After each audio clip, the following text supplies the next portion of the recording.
Hola a todos, en este video se hablará sobre posmodernidad y heterofobia, pero antes que nada se iniciará hablando sobre la modernidad. El concepto de modernidad es bastante amplio. En esencia se refiere a un periodo de tiempo caracterizado por cambios significativos en la sociedad, la cultura, la tecnología y la política. Se puede definir como un periodo de tiempo que comenzó aproximadamente en el siglo XV, en el 480, según el italiano Gianni Vattimo, que afirma que inició con el movimiento renacentista y el descubrimiento de América. La máxima expresión del pensamiento moderno se da con el movimiento ilustrado en el siglo XVIII, donde se pone la razón como centro de la cultura y la expresión de la razón se materializa técnicamente en la revolución industrial del siglo XIX. Durante este periodo hubo avances significativos en la ciencia y la tecnología, lo que llevó a un cambio radical en la forma en que vivimos y trabajamos. La industrialización, la urbanización y la globalización de Europa Occidental, que afirmaba un ideal perfecto de sociedad. Por varias razones, constantemente se debate si aún vivimos en una cultura moderna o posmoderna, pero la modernidad ha llegado a su fin por varias razones. Una de estas es el fin de la historia unitaria, que fue la idealización de historia construida por las clases sociales elitistas que el modelo de hombre moderno europeo y logros de estas mismas clases construyeron. Sin embargo, el ser humano y la historia están constantemente evolucionando. Por esto debemos saber que el término historia unitaria llega a un fin, y aquí es donde podemos decir que la modernidad ha concluido. Antes de darle fin, se debe aclarar que la historia tiene un sentido progresivo donde se da la consideración de verse como un proceso unitario declarado, que solo si existe historia se puede hablar del progreso. Teniendo esto en mente, podemos decir que la historia llegó a su fin para darle paso a la posmodernidad, donde la modernidad considera la historia humana como un proceso progresivo de emancipación de toda la realización perfecta del hombre ideal.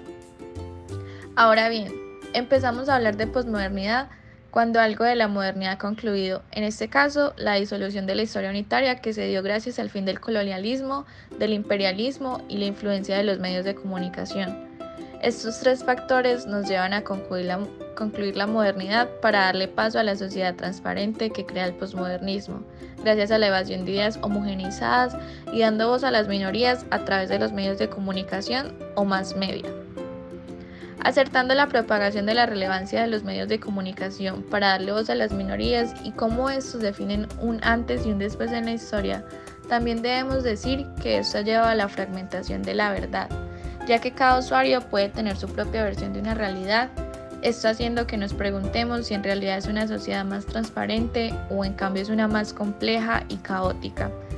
Y ya que somos seres sociales, siempre estamos en la búsqueda del grupo con el cual nuestras ideas y lo que creemos nuestra identidad se ajuste más en comparación a otras, haciéndonos creer que nuestra realidad y la del grupo al que pertenecemos son los correctos y el resto es una realidad distorsionada de la cual deberíamos advertir.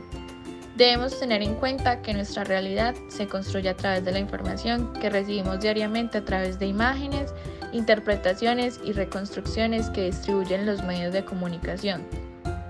Y aunque para muchos no tenga sentido, en este relativo caos de la verdad residen nuestras esperanzas de emancipación, la oportunidad de libertad que tanto buscamos a través del ciclo de vida.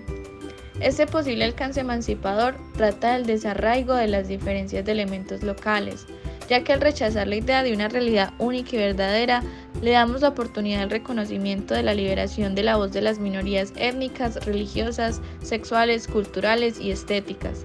En otras palabras, el efecto emancipador que tanto anhelamos es la capacidad de ser capaz de hablar mi dialecto en un mundo de dialectos, haciéndonos conscientes de que no es la única lengua, y por lengua quiero decir pensamiento. Y por esto nos preguntamos una vez más si es la modernidad una sociedad transparente, ya que el efecto de emancipación al que tanto anhelamos se hace más difícil a causa de sentimientos humanísimos como la heterofobia. La heterofobia se define como el sentimiento de temor y odio ante los diferentes y extraños que irrumpen desde el exterior en nuestro círculo de identificación. A través de toda nuestra vida estamos en una constante búsqueda de identificación, el cual nos hace relacionarnos y adaptarnos a un grupo que nos parezca interesante y o llame nuestra atención, donde las primeras interacciones sean por la imitación de los factores externos para luego imitar el comportamiento social con el fin de una adaptación. A este proceso de imitación se le da el nombre de procesos miméticos. Tener una identidad o pertenecer a un grupo es uno de los tantos causantes de la heterofobia, ya que al volvernos parte de un grupo nos homogeneizamos debido a la exposición mimética que poseemos y debido a que esto es que nuestras conductas, juicios y valores, incluso deseos, se vuelven predecibles, y esto nos hace sentir miedo o temor por lo diferente a nuestras identificaciones sociales. A partir de la interacción con los demás surgen los 3 grados de la heterofobia, viendo así amenazantes e inestables para el grupo social del que hacemos parte. Empezaremos explicando el primer grado. El primer grado de heterofobia es la afirmación etnocéntrica. Esta se basa en la apariencia de personas que inquietan a otras, donde la autofanfarronería se hace presente. El segundo grado es la xenofobia. Atribuye a los representantes de cualquier grupo humano algunos de los defectos o crímenes que se dan con imparcialidad entre todos los hombres. La xenofobia se alimenta de prejuicios nacionales, históricos y culturales sostenidos por personas que se horrorizan de ser consideradas xenófobas. El tercer grado de heterofobia es el racismo con pretensiones científicas.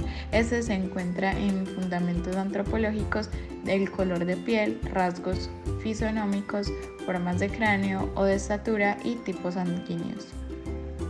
Un ejemplo claro de xenofobia es el incremento del odio hacia los asiáticos debido al COVID-19. Las personas asiáticas a través de la historia han sido blanco de lenguajes despectivos mucho antes del inicio de la pandemia. A través de medios de comunicaciones, redes sociales e incluso declaraciones de políticos, un ejemplo es el caso del expresidente Donald Trump, que hizo referencia al virus como virus chino en un discurso, provocando que en el país la discriminación racial se extendiera notablemente. Como bien dijimos anteriormente, la xenofobia se considera la atribución de defectos a los representantes de cualquier grupo humano que se imponen con lamentable imparcialidad, tal como los asiáticos, donde se les atribuyó la culpa de la pandemia e incluso llegando a algunos casos a culminar y decir que todo hizo parte de un plan de dominación mundial, sin detenerse a pensar que tanto ellos como nosotros fuimos víctimas del mismo virus, que a diferencia de nosotros, a ellos lo alcanzaron los prejuicios.